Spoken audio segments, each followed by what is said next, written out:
Sometimes we have a stigma about it. We think, oh, you know, a male can't be violated. But the truth of it is that there are a lot of women that are abusing. They're abusers. They're abusing their We're gonna call it what it is. Yeah. And more so the verbal abuse. Right. That condescends a man.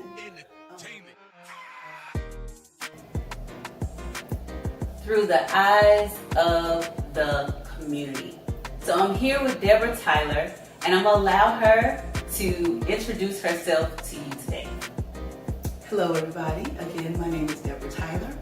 I'm the author of a children's book series entitled Normal, where I seek to encourage children to redefine what normal means to them. And what that means is you're going to stand out and not fit in with the crowd. So this is what I want to encourage our community to do. And this is what you have been encouraging the community to do through your books, through your work, through your advice, just doing you, just being Deborah.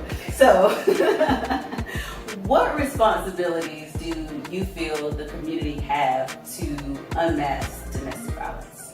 Great question. First of all, I'd like to clear up something. Okay. Domestic violence is not a personal problem. Yes, it affects the victim and the family, but it also leaves a lasting effect on the community. So it is actually a crime. Right. Okay? And we need to take it as a crime. And not Lightly. Not take it lightly, but not avoid responsibility. We all need to understand that this is our community. Right. And we need to care about one another and love each other. And so if you see something that's going on, if you see violence going on, you need to report it. Right. So with that being said, in your community, what type of domestic violence have you witnessed, and how did you respond to that domestic violence? Well, I've seen domestic violence basically all my life, but in the community in which I've lived in, I've seen anything from physical abuse to verbal abuse, but also something called control. Right. Control is a big abuse factor in that it can control your financial needs. I've seen parents use their children as collateral. I've seen parents put down their children and talk very mean and nasty to them because their relationship wasn't going well. That's what happens. It does. And domestic violence is something that for children is very hard to explain, very hard to express what they're feeling. And so I like to work with the community to devise programs and provide resources to our community so that we are well aware of how to identify domestic violence situations, that we are well aware of how we can effectively intervene. And I say effectively because you don't want to just jump into a situation and not know. You must not get hit. Right, killed. And so we need to learn how to effectively intervene. Also, we need to learn how to develop or teach relationship skills, communication, and problem-solving skills.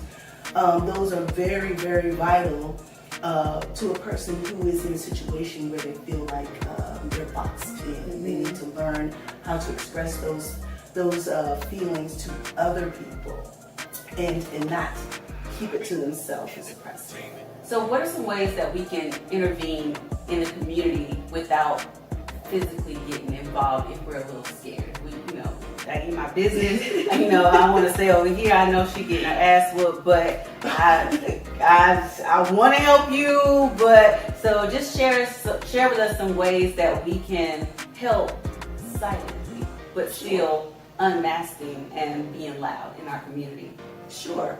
Well, one way that I have tried to help out was when I witnessed an altercation. One of the young ladies lost most of her food during the fight. And so as a resource, I just kind of brought some food to her to replenish what she's lost. And that gave me an opportunity to check in on her, see how she feels. and for her to have a listening ear. The next thing I would suggest is documentation. Say that word one more time. Documentation. One more time, because I didn't hear you in the back. Documentation. Yes. Is so vital. Not just you as a victim documenting what is going on, but as a neighbor. Yes. Because sometimes the victim may be afraid to document or to tell someone, but you're documenting this information and you're writing down the several incidents that you've noticed. This information can be key when the police come around or an investigation is done on the matter.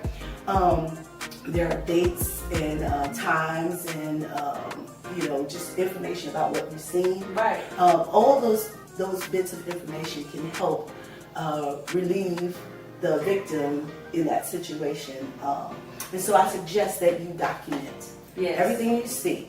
Also, if you can have or organize a crime watch group, in which you don't have to be a tattletale per se. Snitch. Right. Because they do be stitches. Yes. But no, you don't have to be a tattletale per se. You just have to really watch out for your community. Right. If you see something that's not right, and I don't mean, something small, because sometimes people take it.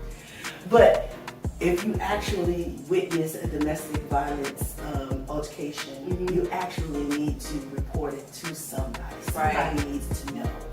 So I would suggest that, one, you develop the programs that support and have resources available, hotlines, things of that nature.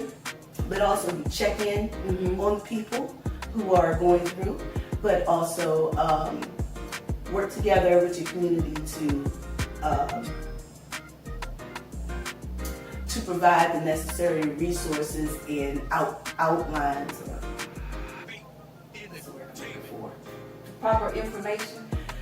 Basically. Gotta have that proper information, and that kind of goes towards our community leaders that we have chosen in office. Absolutely. One thing is knowing who your city council is, knowing who your mayor is, knowing who to go to about those issues, knowing who is over the police department, knowing, some of the officers. Absolutely. Just actually knowing those people can help, because where I was in my domestic violence situation, my neighbor was definitely looking out for me, and I didn't know that she was, and she was documenting. So when she reported, she had documentation that really helped my case, because she could hear, and it wasn't his word against mine. It was the neighbor who we didn't even know was documenting anything. So just knowing those city leaders, knowing who to go to, documentation, being, I don't say a sneaky help, but helping without actually talking about the issue, with bringing them food and all of those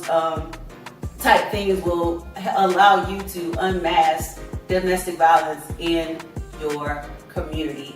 So the last question that I have for you is, what advice would you give someone who is witnessing a domestic violence situation in their community, but they don't want to say anything? What advice would you give to them?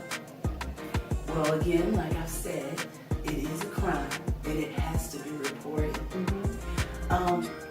But I would tell you to also think about yourself. Think about the child and the victim that are going through the situations. Think about how you would feel if you were in those shoes. And have compassion. That's something that's missing in our communities these days. We are very isolated. Our family units have been broken down so much, and our ideals about who we are and who we are as a community has really been marred. So I would suggest that, one, you stay involved, stay active. You don't necessarily have to be loud about your presence, but you can make sure that, one, make sure that the perpetrator knows that the victim has someone who cares. Big difference.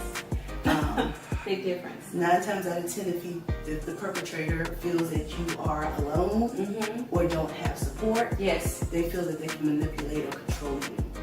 And so I would suggest kind of showing a little presence, maybe not being aggressive to the point where I know what you're doing. Right. But Hey, how you doing? Yeah. Hey, Miss Parker. There you go. Yes. Yes. Definitely make your presence known. Right. But then also just be a listening ear. Sometimes people don't want to talk because they feel that you're going to judge them and they feel kind of guilt or shame about the situation. But if you give them the opportunity to freely express themselves without judgment, it can just release so much. And that's one of the main points of MAD. Release, relax, receive. And the first step is to release. Yeah. So Deborah has released in her book, she has released in her community, and she has just released some amazing information to us. So take that information and use it, apply it. Application is everything. It's one thing about knowledge. Knowledge is one thing, but application is another thing. So we're going to apply these things. So Deborah, tell people, how can we find your book? How can we find you on social media? Okay, sure. Check me out on Facebook under Deborah Tyler. You can also find my paintings there. I also organize a painting group and a writing group for children or actually families, actually. It's a way to relieve stress and kind of revitalize ourselves and manage our feelings. And so you can check me out and find my photos and pictures and things there. Also, you can find me on Amazon. You can find my normal children's book series there. Just look up Deborah Tyler. And there you have it, Deborah Tyler, through the eyes of the community, unmasking domestic violence. Thank you so much, Deborah. Thank you. Thank you for the opportunity.